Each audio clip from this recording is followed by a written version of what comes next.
This segment of the Alice Stewart Show is brought to you by Aero Plumbing. For all your household or business plumbing needs, call Aero Plumbing at 1-866-PLUMBER or schedule an appointment online at aeroplumbing.net.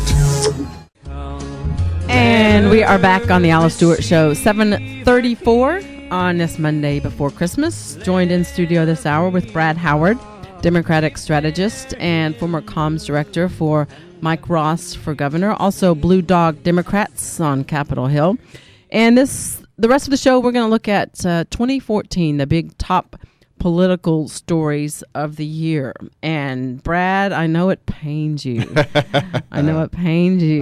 talk about number one on the list, but I've seen several lists from different news organizations in Arkansas on their top stories of the year. And you and I discussed last night some of the top stories. Without a doubt, number one story is midterm elections and the GOP sweep in terms of in the state house and Senate, but also in the congressional races and Tom Cotton winning over Senator Pryor. Are you surprised by the magnitude of the GOP sweep?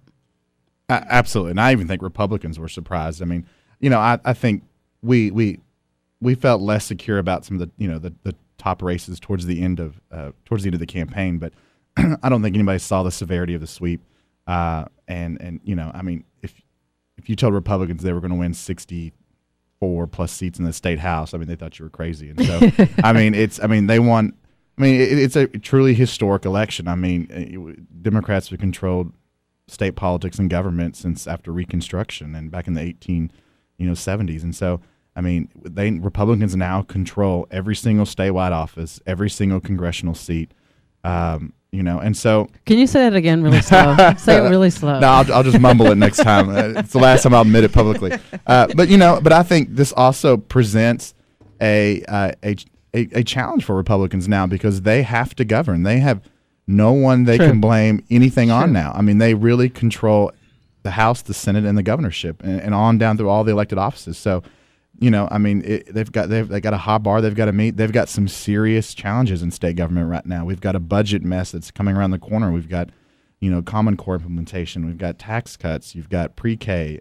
And a new prison that's got to be built. I mean, there are some serious challenges up ahead for Republicans, and so they've got their hands full now. The Democrats, I mean, all we can do is sit back and watch, and our cans are waiting on them to make the tough decisions. And Democrats will be there to hold their feet to the fire to make sure that they.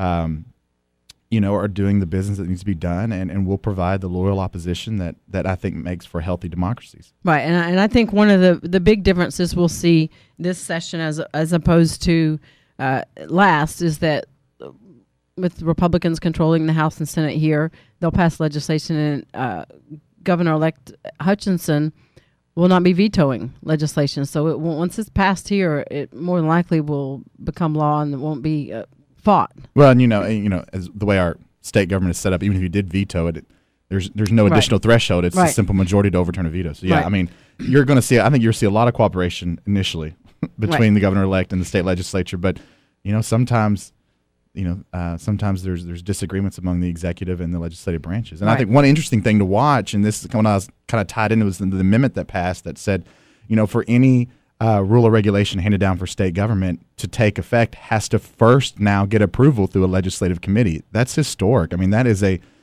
coup for the legislature. And so, I would be interesting to see if there are any disagreements there between the executive and legislative branches. And we'll keep it on the state level here. In the next segment, I want to ask you about the midterm elections and how your thoughts on nationally in terms of the Congress, House and Senate there, and how things will change. We're going to go down your list. We both have similar lists in our top five of the big political stories. Secondly would be some of the political fallout due to the Martha Schaffner and Mark Darr situation. With, in my view, I look at those situations as betrayal of the public trust. Martha Schaffner receiving under fire for funneling state contracts to one contractor, and Mark Darr for misappropriation of funds and being under fire by the Ethics Commission. Your thoughts on this? I'm discouraged at the fact that it happened, but the public's trust was tarnished. Oh, absolutely. I mean, anytime something like this happens, the general public gets more and more frustrated and disconnected from government, and that's unfortunate because when you're elected to higher office, you're held to a higher standard, and so there's a higher ethical standard there that has got to be met. And and these two situations, when we saw two top officials in state government resign over wrongdoings and deception and doing things they weren't supposed to be doing, breaking the law, and so it's unfortunate. And I'm hoping all the new elected office holders remember what happened here in the fallout, and they do everything they can to be as transparent and as ethical as possible. And the key with that is that,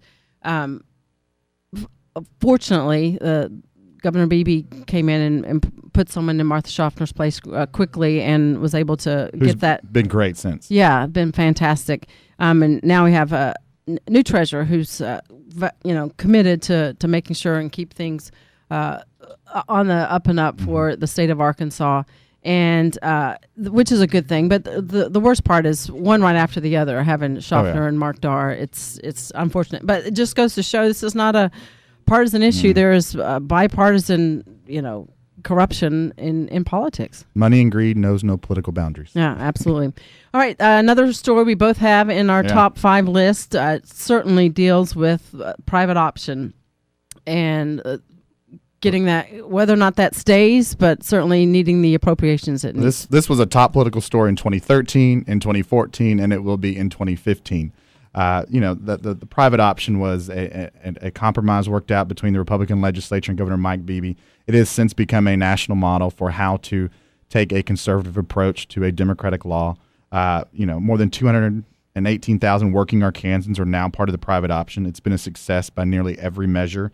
We cut our uninsured rate in half, and we lead the country in reducing the number of people who don't have health insurance. And so, it's also how we paid for a series of tax cuts that were implemented last year and that are still taking effect. And so, the Republicans, have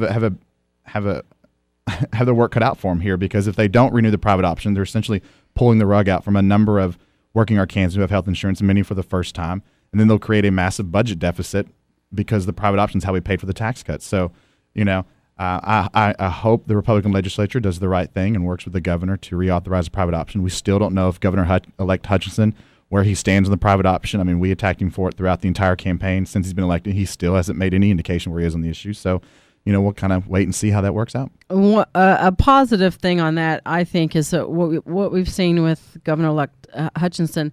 He has been he hit the ground running day after election in terms of building a staff, appointing Michael Lamrose, chief of staff. This is a great hire. Yeah, it certainly was. Senator Lamrose was great. And he understands how things work, and he's made some great hires, but he's been very deliberate in some of the policy issues that he will tackle, and not showing his cards, and in terms of also of his legislative agenda, keeping a lot of that close to the vest. And with private option, I'm confident he is going to weigh this very heavily, look at all sides, and certainly do what's best. But it's going to be a big fight during the session. Absolutely. Yep.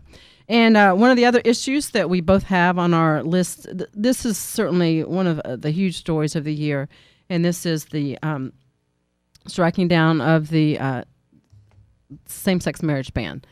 Without a doubt, a truly historic moment in Arkansas history. I think it's one of the first southern states where marriage equality finally came. And, you saw committed, loving couples getting married across the state during the brief period when the judge struck them down, and he did not issue a stay, so that allowed places like Pulaski County and Carroll County up in Eureka Springs to start issuing marriage licenses. And you just saw committed, loving couples being able to marry for the first time. And, eventually the Supreme Court issued a stay, and so same-sex marriages were no longer legal in Arkansas. We're still waiting the Supreme Court decision that could come down any day now. Right. I kind of anticipated it to come down on Friday, but it didn't. And it could come down before the end of the year, or possibly not. But it will be interesting. Wait and see moment. But this is an issue that is creating all kinds of attention around the country, and it'll ultimately be decided by the Supreme Court.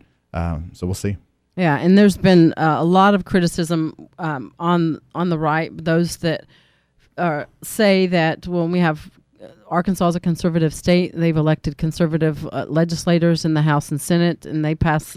This was passed years ago, but there's legislators that enact laws based on the will of the people, and for the courts to step in. Those on the right have expressed concern about that. But I think the American form of government has always, there's always problems when you subject the rights of the minority to the vote of the majority. And so I think that's why we have a judicial system, is to look at protecting the rights of the minority. And that's what they did in this instance. I mean, it's the same back when the Supreme Court ruled interracial marriage constitutional. I mean, we're along those same lines. This is an issue that will be settled, I think, ultimately by the courts. But it's becoming more, marriage equality is becoming more and more popular around the country. Arkansas, like most other southern states, it's not quite there yet. But we'll see how it moves forward. But I personally think it's moving in a positive direction. And I think my view, Judge Piazza did a fine job really weighing it very heavily, looking at all the factors legally, looking at his view of the law with regard to this. And my view is the Supreme Court will uphold his ruling. That's how I expect it to come down. So we will see. And that, as you say, that could happen any day now.